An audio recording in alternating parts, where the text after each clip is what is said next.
Shalom and welcome once again to Treasures of the Torah. I'm Pastor Matt McKeown. This week, our Torah portion is Vaetchanan. And this is a difficult Torah portion because of the disappointment that is involved. This is where Moses has to face the fact that he will not be able to enter the promised land.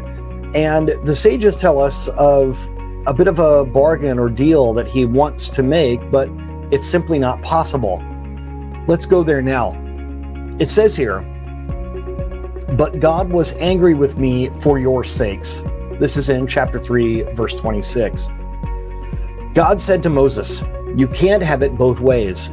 I have already nullified my decree and upheld yours. I said, I shall destroy them when Israel worshiped the golden calf, and you said, forgive them, and your desire prevailed. Now, if you wish that your desire, let me cross over, in other words, let me go into the promised land, should be upheld, and my decree that you shall not enter the land, that should be nullified, then you must retract your forgive them. If you wish to forgive them to be upheld, then you must retract, let me cross over." This is an interesting back and forth that the Almighty is having with Moses. This comes to us from the Midrash Rabbah. In this passage, Moses has to decide, do I want to go into the promised land more than I want to have stood in the gap for the children of Israel during their sin of the golden calf? If you'll remember, God even offered to start a whole new nation from Moses. But Moses said, "What will the Egyptians say about you, Lord? What will they say about your word and your faithfulness?" And so Moses was willing to be blotted out if they, the children of Israel, might be saved and redeemed. We see something very similar happen in the Brit Hadashah in the New Testament with Paul. He ends up saying this.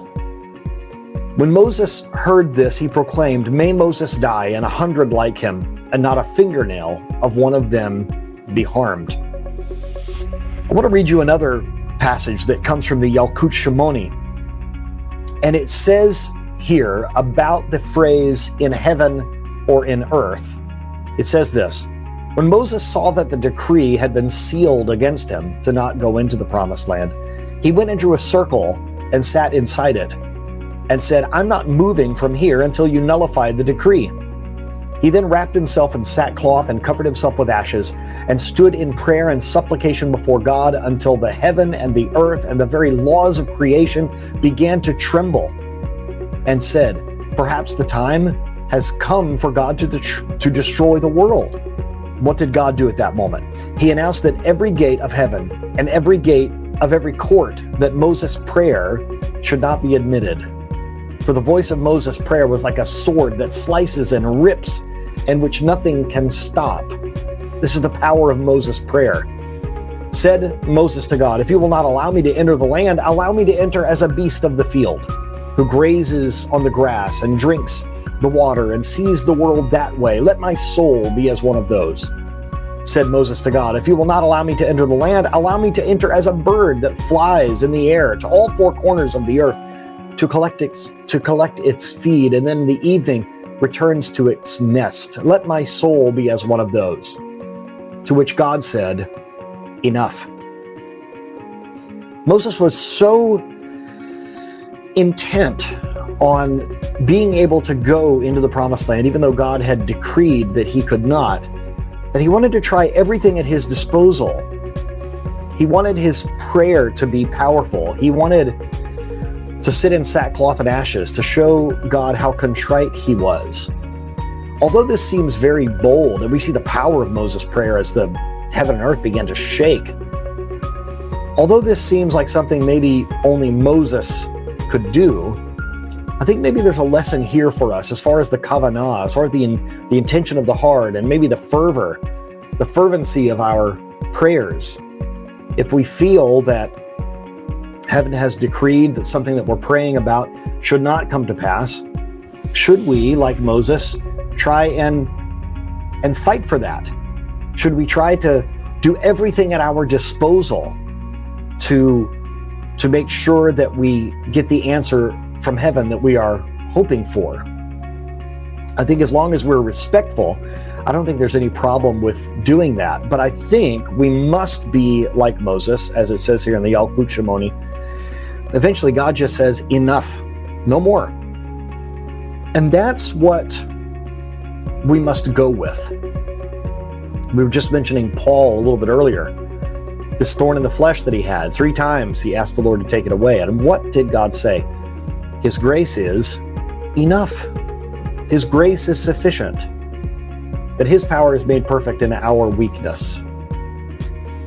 It is interesting, and something that my local Messianic rabbi mentioned in a message just a short time ago.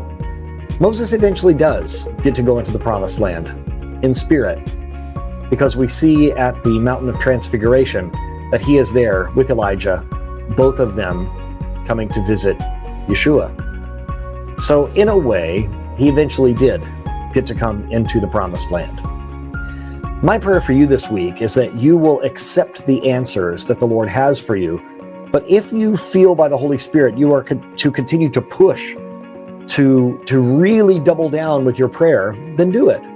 As long as you are open to when God says enough. And then you have to let it go. Because the grace of God is sufficient. And his final word is the final word. Thank you for joining me this week. I pray that this has been a blessing to you, and maybe even a blessing to a situation that you or someone you care about might be dealing with. If you'd like to join the yeshiva that I study in, go to shuvu.tv and fill out an application there, and you can study in the largest Messianic Jewish yeshiva in the world. Thank you. Shabbat Shalom.